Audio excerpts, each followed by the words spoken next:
Hello everyone, welcome to our channel Trading Chart Patterns. Now I'm analyzing this stock IRCTC. I hope ये जो fall हुआ था 15% का, इस फॉल में आप इसमें बाई ना किए होंगे IRCTC के स्टॉक में।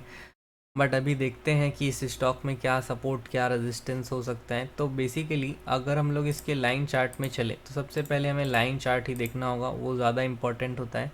तो स्टॉक के पास में एक सपोर्ट लेवल इस लेवल का था, जो कि 577 575 का रेंज हमें देखने को मिलता है। स्टॉक यहाँ आया, यहाँ से एक अपसाइड मोमेंटम के लिए चला गया, शार्प रिवर्सल अपसाइड मोमेंटम में चला गया।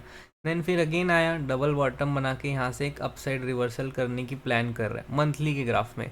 थोड़ा सा वीकली के ग्राफ को भी देखा जाए तो वीकली के ग्राफ में भी लगभग यहीं कहीं पे सपोर्ट दिखाई देता है। और स्विंग का अगर हम लोग बात करें तो स्विंग में करीब यहाँ कहीं पे रेजिस्टेंस दिखाई देता है, जो कि 759, या आप कोई जो ले ये वाला लेवल भी ले सकता है 740, ये भी ठीक है, चलेगा, काम चलाओ लेवल हो सकते हैं। जैसे अगर मंथली मिले तो वो और ज़्यादा प्रिसाइज मिल जाएगा 743 742। डेली के ग्राफ में देखें तो भी यही सब एक रेजिस्टेंस हमें दिखाई देता है। और करेंटली स्टॉक को देखें कैंडल स्टिक के चार्ट में तो आपको क्या दिखाई देता है, देखो गौर से। इस कैंडल के अंदर, इस एक कैंडल के अंदर ये स्टॉक कितना साइडवेज हुआ है, देखो। ऑलमोस्ट अगर देखें तो 3 3 6 3 9 3 12 15 दिन के आसपास इस स्टॉक में कंसोलिडेशन हो गया। ऑलमोस्ट 10 जुलाई से लेके 28 जुलाई, तो 18 डेज होता है, बट उसमें 14 15 13 ट्रेडिंग सेशन टोटल है इसको मिला के। अब वीकली कैंडल को देखिए तो खासकर वीकली कैंडल आपको क्या इशारा कर रही है कि यहाँ पे स्टॉक ने एक बुलिश पैटर्न बनाया है।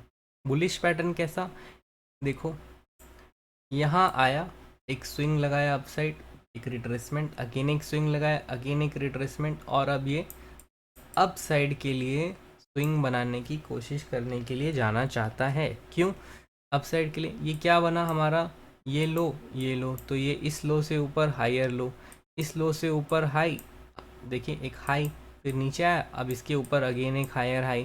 तो ये अभी अप ट्रेंड में दिखाई देता है वीकली के ग्राफ में। वीकली के ग्राफ में हमें देखने को मिला कि क्या पिछले वीक से भी ऊपर क्लोजिंग है, ठीक है। लो जो है वो ऑलमोस्ट, लेकिन पिछले वीक से थोड़ा सा नीचे इसने बनाया है, तो ये एक कंसर्न है थोड़ा सा। लेकिन चलिए देखते हैं अब स्टॉक 15 मिनट के ग्राफ में क्या कर रहे हैं। 15 मिनट में इसमें ये हुआ कि एक डाउन साइड मोमेंटम, अगेन एक अप साइड, फिर साइडवेज, फिर एक डाउन साइड, फिर साइडवेज, फिर एक अप साइड। तो मैंने इसको निकाल के रखा था फ्राइडे के दिन पे कि ना ये एक अप साइड मोमेंटम इस ट्रेंड लाइन के ऊपर देगा, बट क्योंकि यहाँ आया रिजेक्ट होके नीचे आ गया तो मैंने सोचा कि चलो कोई बात नहीं, हमें नहीं मिल रहा है अप साइड का पैटर्न। बाद में जब ये गया तो मैं इसको ले नहीं पाया, क्योंकि मुझे 11:30 बजे के ब्रेकआउट पे विश्वास थोड़ा सा नहीं हो पाया था। बट ठीक है, फिर भी ये यहाँ तक गया 631 पे। अब इस स्टॉक में क्या देखना चाहिए हमें, एक ट्रेंड मिल गया, अब में भी थोड़ा साइडवेज हो जाए, या फिर अगर इसी वे में कंटिन्यू अगर 15 मिनट के चार्ट पे अप साइड ब्रेक करते जाता है, बट खुलना नीचे चाहिए। ऐसा नहीं कि यहाँ खुला और फिर ऊपर जा रहा है तो अपने बाई करें, नहीं, हमें ऐसा नहीं करना है। हमें ये करना है, दो चीज़ देख सकते हैं, इस लेवल के अंदर खुले, मतलब बिलो 632, यहीं कहीं खुले, थोड़ा मोड़ा रुके और फिर ऊपर साइड में निकले, तो हम इसमें बाई की पोजीशन बना सकते हैं। स्विंग बाई भी हो सकता है फिर तो, क्योंकि ये वीकली हाई क्रॉस कर रहा होगा, ऑलमोस्ट 3 वीक्स के हाई को क्रॉस कर रहा होगा। लेकिन बाई पोजीशन कब बनाना है, हमेशा याद रखो, इस स्टॉक में 3 रुपया जब तक ऊपर नहीं जाए ब्रेकआउट से, 3 रुपया ऊपर जब तक ये स्टॉक नहीं जाए ब्रेकआउट के लेवल से, मतलब 632.2 है, तो यहाँ पे 635 के ऊपर जब तक कोई कैंडल 15 मिनट के ग्राफ में क्लोज ना हो, ठीक है, तब तक आप इसको बाई मत करो। यहाँ से ऐसे जाने दो, 635 के ऊपर इसको क्लोज होने दो। जब भी ये 635 के ऊपर क्लोज होता है, मे बी 636 37 38 किसी भी लेवल पे क्लोज होता है, तो उसके हाई प्राइस के ऊपर बाई डालो और आपका लॉस होगा 630 का। तो ऑलमोस्ट आपका या तो 5-6 रुपये का लॉस हो सकता है, 7-8 रुपये का लॉस हो सकता है। तो इतना छोटा सा लॉस लेके आप इसमें स्विंग का पोजीशन अपसाइड के लिए बना सकते हैं। लेकिन याद रहिए, कॉल भी सेल कीजिएगा, 650 का कॉल आप इसमें बाई साइड के साथ में सेल कर लीजिएगा, क्योंकि अगर सेल नहीं करेंगे तो आपको इशू हो सकता है। नेक्स्ट, इस स्टॉक के डेली चार्ट को अगर हम लोग गौर से देखें तो क्या देखने मिलता है, यहाँ भी आप देखोगे क्या, एक छोटा सा, ज़्यादा बड़ा तो नहीं लेकिन एक छोटा सा इसने भी बनाया था inverted head and shoulder, just like Reliance के ग्राफ में, और इसका टारगेट लगभग इस लेवल का था, इस लेवल का था, जो कि ऑलमोस्ट अचीव हुआ। वैसे ही स्टॉक में एक फॉल आ गया, जैसे ही अचीव हुआ वैसे ही फॉल आ गया, मतलब यहाँ पे बायर को पता था कि इतना ही ऊपर जाने वाला है और इसने पुश डाउन नीचे कर दिया। अब यहाँ देखो, ये गैप, ये गैप, ये सारा एक गैप इसमें भरा है, ये एक रेजिस्टेंस है, तो ऑलमोस्ट यहाँ गया रेजिस्टेंस लेके गिर गया। बट अभी क्योंकि ये अच्छे से कंसोलिडेट होने के बाद ऊपर जा रहा है, इसमें अब ट्रेंड चालू हुआ है थोड़ा मोड़ा, तो अब ये स्टॉक ये भी है ना, आपको ज़्यादा रुलाएगा नहीं, रुलाने तो मैं नहीं कहूँगा कि ये रुलाएगा, बट इस लेवल के ऊपर, इसी लेवल के ऊपर रहे, 630 के ऊपर ही रहे, 630 के ऊपर, 35 36 के ऊपर आपको ब्रेकआउट मिलता है तो आप इसमें बाय कीजिए। और फिर ये मत सोचिएगा कि स्टॉक में मैं यहाँ निकल जाऊँ, ये 639 पे निकल जाऊँ, यहाँ निकल जाऊँ, ये मत सोचिए, क्योंकि स्टॉक जाने वाला है ऊपर, आपको 660 से 674 का टारगेट दे के जाएगा। ये 30 रुपया 5-6% का ट्रेड है ये, और ये आपको जल्दी अच्छे से मिल सकता है। बट और लोअर लेवल अगर आप अपसाइड के लिए खेल रहे हैं तो आपको यहाँ पे 1-2% और नीचे का स्टॉप लॉस रख के भी खेलना चाहिए, मुझे ऐसा लगता है, क्योंकि अगर आप 635 के ऊपर बाइक करें तो 15 रुपये का लॉस रखोगे तब आपको ऑलमोस्ट 30 से 40 रुपया मिलेगा। ये आप ध्यान रखिएगा, क्योंकि यहाँ से यहाँ तक जा सकता है। 30 लॉस अगर 15 का लगाओगे तो 30 रुपये के लिए खेलना, 5 का लगाओगे तो 10 के लिए खेलना, 10 रुपये लगाओगे तो 20 रुपये के अपसाइड के लिए खेलना। तो जो भी आप स्टॉप लॉस लगाएंगे IRCTC में, उसका एटलीस्ट 2 टाइम्स आप यहाँ पे वेट करके टारगेट ज़रूर लीजिए, क्योंकि अगर आप कम लोगे तो it is not feasible for trading. दूसरा मेन पॉइंट देखिए, ये हुआ एक ट्रेंड लाइन, कहाँ से हम लोग ट्रेंड लाइन कहाँ से लगाएंगे, जो लोग नॉर्मल ट्रेडर होते हैं, बड़े ट्रेडर होते हैं, वो लोग चाहते हैं कि राइट क्लिक रीसेट करूं और कोई लेवल मिल जाए। जैसे यहाँ पे इसको एक लेवल मिल गया, आया, रीटेस्ट किया और चला गया। इसमें क्या बनाया, इसने लगभग मॉर्निंग स्टार बनाया और ऊपर चला गया, ठीक है। अभी डेली में क्या बना रहा है, डेली में अपने रेंज से ये ब्रेक करके ऊपर जाने की कोशिश कर रहा है, बट क्या ब्रेक करके चला गया है, नहीं, अभी तक गया नहीं है। दूसरा, इधर देखो, इसके पास में ये होता था एक रेजिस्टेंस लेवल, ठीक है, ये रेजिस्टेंस लेवल, सपोर्ट लेवल, अब रेजिस्टेंस बन गया, तो ये वाला ही एक रेजिस्टेंस होगा। फॉल आया, एक स्टीप अपसाइड, देन अगेन यहाँ तक जाना है इसको 708। आप 10 रुपये में भी निकल जाओगे, 20 रुपये में भी निकल जाओगे, 25 में भी निकल जाओगे, तो भी आप अपने ट्रेड के साथ में इंसाफ नहीं कर पाओगे। आपको इसको अप साइड के लिए ज़्यादा खेलना चाहिए।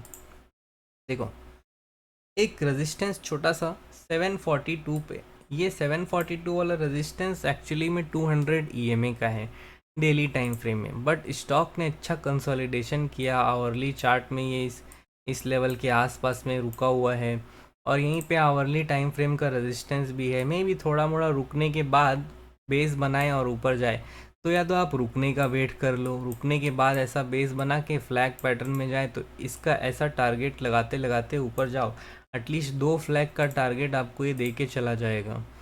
तो आई होप आपको IRCTC के ग्राफ में पता चला होगा कि कैसे इसको ट्रेड करना चाहिए। और याद रखिए, अगर ये ऊपर जाता है तो 767 भी जाएगा, 770 भी जाएगा, हर हाई लेवल को ये टेस्ट करने की कोशिश करेगा। क्यों, why, what is the reason कि ये टेस्ट करने की कोशिश करें, क्योंकि नहीं चला है। कब से नहीं चला है, जैसे सपोज़ गवर्नमेंट ने एक रूल निकाला हमारे लिए, किसी के लिए भी, कि ये स्टॉक जो है कम से कम इतना ऊपर 40% इसको रेवेन्यू हमारे साथ शेयर करना होगा, वगैरह वगैरह। अगर ऐसा गवर्नमेंट रूल निकालती है तो गवर्नमेंट को भी पता है कि भाई इतना पैसा कोई कंपनी कैसे देगा। एक दिन हमारे पास न्यूज़ आया 19 अक्टूबर 2021 कि स्टॉक में ना ऐसा ऐसा न्यूज़ है कि गवर्नमेंट इसके पास में लॉन्ग पोजीशन से शॉर्ट करवाना चाहती है, कुछ भी। अब हम लोग प्राइस रेंज कैलकुलेट करते हैं, 40% गवर्नमेंट को सिक्योरिटी चाहिए था, स्टॉक कितना गिरा, 56। सिक्योरिटी इन द सेंस मतलब जितना भी प्रॉफिट IRCTC कमा रहा है उसका 40% गवर्नमेंट को दे दें ऑफ ट्रांजैक्शन फीस। गिर गया 56%, अभी तक रिकवर नहीं कर पाया, जिसमें कितने सारे इसने ट्रांजैक्शन ऑलरेडी किए होंगे। तो 40% का लेवल भी ऑलमोस्ट 740-50 के आसपास आता है। स्टॉक में इतना बड़ा फॉल आया क्यों? अब चलिए इस पे बात करते हैं। कहाँ से चलना चालू किया था? इस हाई से ऊपर साइड चलना चालू किया था, ठीक है। अगर लोग स्मार्ट जो होता है वो यहाँ लगाया होगा, उसने यहाँ लगाया क्योंकि यहाँ से चालू किया है, ऐसा सोचते हैं। तो 585 एक स्ट्रॉन्ग सपोर्ट था, देख रहे हैं क्या किया स्टॉक ने? आया, हैमर बनाया, चला गया, फिर आया, हैमर बनाया, चला गया। तो जो बड़ा ट्रेडर है उसके दिमाग में कौन सा लेवल पेंडिंग है? 850। बड़े ट्रेडर को 850 रुपये पेंडिंग दिखाई देता है, स्टॉक 630 चल रहा है, मतलब यहाँ से 200 रुपये की तेज़ी, ऑलमोस्ट 33%। तो ये 33% की तेज़ी आप नहीं लोगे क्या? आप इसको मिस कर दोगे? नहीं, मिस मत करना। IRCTC सेल वाला स्टॉक अब नहीं रहा है, इसमें बाई का पोजीशन हमें बनाना चाहिए। स्विंग के लिए भी बनाओ, इन्वेस्टमेंट पर्पस के लिए भी बनाओ, लेकिन ये स्टॉक सेल नहीं है। आप इसको सेल करने की इंट्राडे में भी गलती मत करना। जब भी अपॉर्चुनिटी मिले, buy IRCTC, do not sell IRCTC। और ये 15 मिनट के ग्राफ में चलेगा, ये भी बता दो। 15 मिनट में देख देख के जब भी कोई आपको बुलिश कैंडल, बुलिश एंगल्फिंग मिले, या देखो ऐसा सुंदर सा ये हैमर दिखाई दे। अब हैमर का एक खास बात मैं बता देता हूँ। जब भी इस स्टॉक में लगभग हैमर बनता है, जैसे देखो ये वाला लगभग हैमर जैसा बना, या फिर कोई भी एक रिवर्सल कैंडल, जैसे इसको बोलते हैं हम लोग, डोजी बन गया, तो उसके बाद दूसरे कैंडल का एटलीस्ट वेट कर लो। दूसरे कैंडल का बोले तो जैसे ये हैमर बना तो इसके बाद दूसरे कैंडल का वेट करो, जैसे ये हैमर बना तो इसके बाद यहाँ पे वेट कर लो। जब भी दूसरा कैंडल क्लोज हो जाए उसके हाई के ऊपर बाई करो और लो का लॉस लगा के रहो। जैसे यहाँ पे इसके ऊपर गया ही नहीं तो बाई नहीं मिला, यहाँ पे इसके ऊपर गया तो दूसरे कैंडल के ऊपर ये हैमर, इसके बाद ये दूसरा कैंडल, इसके ऊपर जब गया तो बाई हुआ, तो आपको थोड़ा मोड़ा रैली दे के गया। 6-7 रुपये दे के जाता है ये, 1% दे के जाता है। जैसे यहाँ पे देख रहे हैं, देखो ये हैमर बना, इसके ऊपर बाई, ये दूसरे कैंडल के ऊपर बाई, इसके लो का लॉस, यहाँ भी कुछ पैसा दे के गया, बट अल्टीमेटली लॉस हिट करवाया, फिर अगेन नीचे से आ गया ऊपर। तो अब हैमर मतलब ये नहीं है कि यहाँ पे आ गया तो हम लोग ये वाला हैमर देख लें। हैमर देखना है ये वाला, नीचे लोएस्ट लेवल पे जब हैमर बने, पिछले कैंडल के ऊपर जाके दूसरा कैंडल क्लोज करें और फिर उस हाई के ऊपर बाई।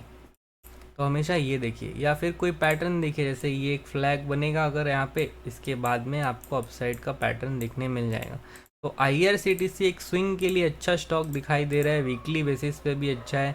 अगर आप स्विंग के लिए बाई करोगे तो मेरी बात मानो, यहाँ पे बाई करो। अगेन 550-60 के पास नीचे के लेवल पे मिलता है तो अगेन बाई करो, और या फिर इसके ऊपर जब और ब्रेक हो जाए तो और बाई करो। यहाँ पे आप अपना 40-50% जितना भी आप IRCTC में इन्वेस्ट करना चाहते, 10, 20, 30, 40, 50 शेयर, उसका 40-50% आप यहाँ इन्वेस्ट कर दो। बाकी या तो इसके ब्रेकआउट पे इन्वेस्ट करना, या नीचे आ जाए इधर तो इन्वेस्ट करना। टारगेट 850 रुपये का यहाँ पे है, स्टॉक चल रहा है 630। Thank you for watching.